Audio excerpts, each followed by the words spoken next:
0, 1. Let's get started.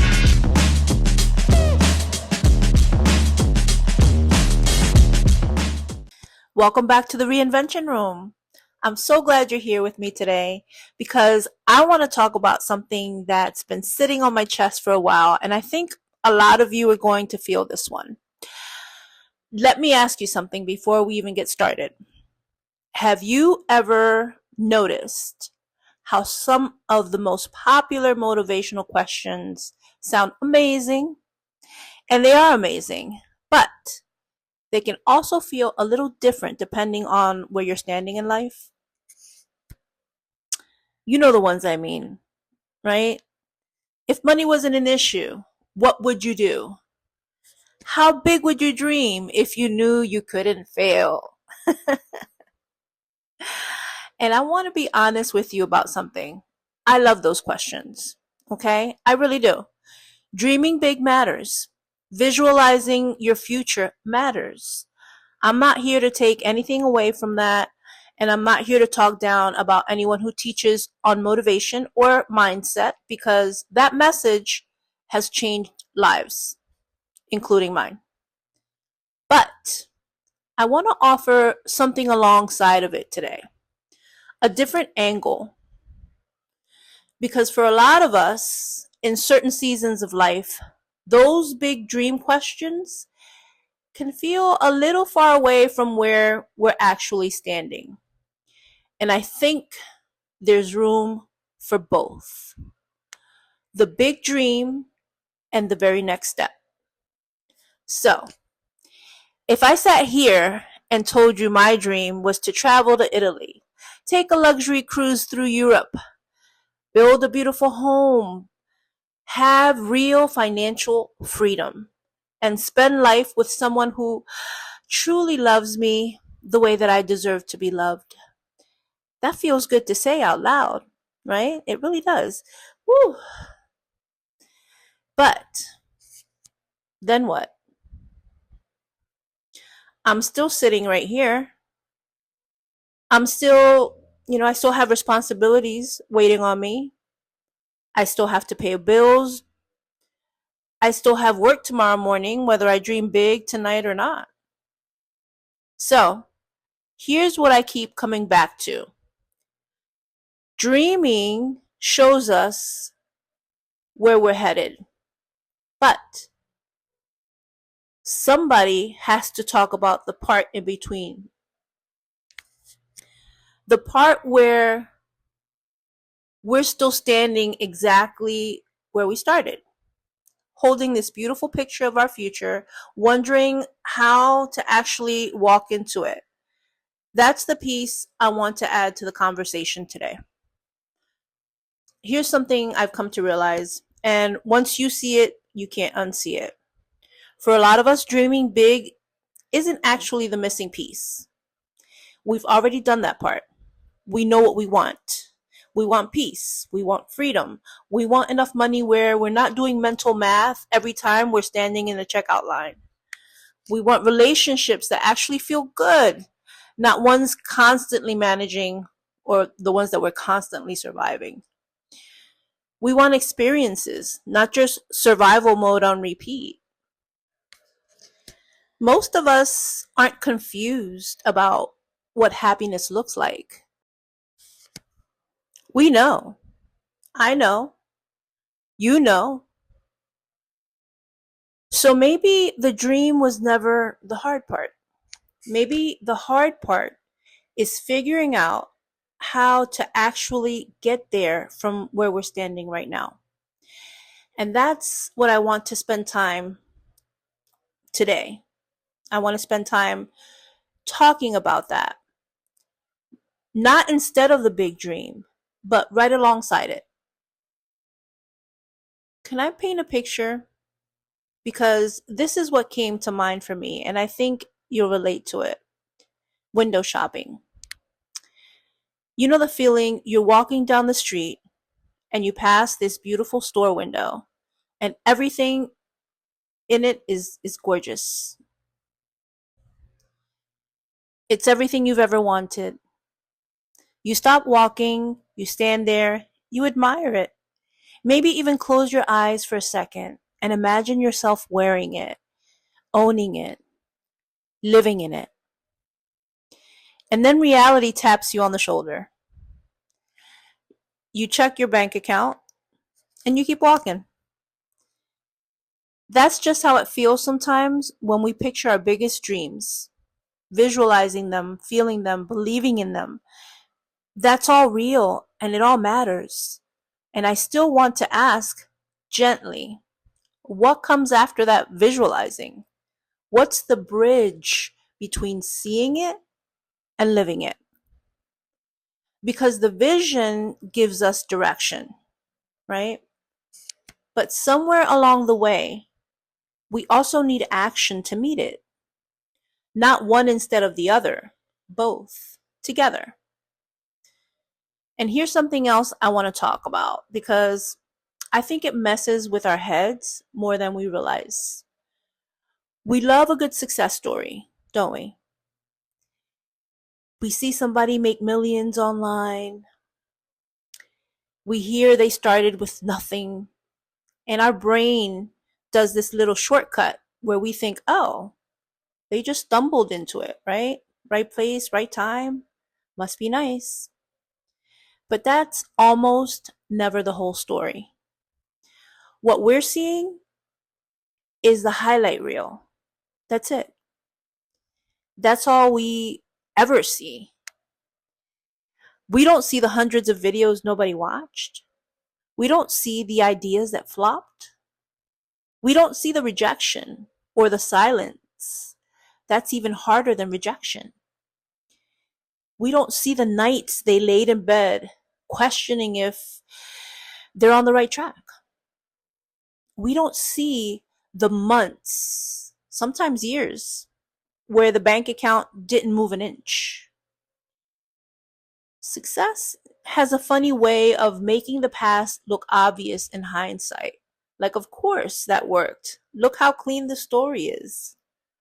But living through it never feels obvious. Living through it feels messy. It feels uncertain. It feels like you're taking one step forward and getting knocked back two steps over and over and over until you start wondering if you're even moving at all. So, if that's you right now, I need you to hear me. Messy doesn't mean you're doing it wrong. Messy means you're actually in it. So, here's the part I want you to sit with because I think this is the piece that ties it all together. Your destination can stay exactly the same, even while your vehicle changes completely. And let me explain what I mean. Maybe you thought one specific career path was going to be the thing that made you wealthy, or made you happy, or made you successful. And it didn't. And that doesn't mean your dream died. It just means that that particular vehicle wasn't the one. Maybe you started a business and it didn't work out. It was painful. I know. But the dream didn't fail. The vehicle just needed to change. Maybe this podcast isn't the exact thing that changes my whole life financially, but maybe it introduces me to someone or something that does. You don't always know which door is the real door until you've walked through a few of them. Maybe your current job isn't your forever job. Maybe it's not even supposed to be. Maybe it's simply funding your next skill, your next opportunity, while you figure out where you're actually headed. And sometimes we get so locked in on one specific road that we completely miss the highway that just opened up right beside us. So here's what I want you to take from this. Stay committed to the destination. Stay flexible about the vehicle that gets you there. The moment we fuse our identity to one single path, it gets way too easy to feel like a failure when that path doesn't pan out. But when we separate the dream from the method, we get to keep trying new vehicles for as long as it takes without ever having to let go of the dream itself. So, alongside the big dream question, I want to offer this one too, to you, to us. What's one thing I can do this week that gets me one step closer to the life I want? Not 10 years from now, not someday, whenever that day decides to show up, this week. Maybe it's learning one new skill. Maybe it's finally publishing the thing you've been sitting on because you're nervous about what people will think. Maybe it's making one phone call you've been putting off. Maybe it's setting aside an extra $20 instead of spending it. Maybe it's simply introducing yourself to somebody new. I know these are small steps. And I know small steps don't feel as exciting as the big dream does. They don't feel like dramatic, like that dramatic moment we see in pictures, in the movies when we imagine our lives changing. But one day, you will look back and you will realize those small, unglamorous steps are actually what carried you somewhere incredible. Nobody ever regrets the small step. People only regret the ones they never took. And there's one more thing I want to gently call out, because I catch myself doing this too, and I just want to put it out there. We wait. We all do. We wait until we have more money. We wait until we feel more confident. We wait until we have more time, more experience, more certainty. But life rarely, if ever, hands us perfect conditions.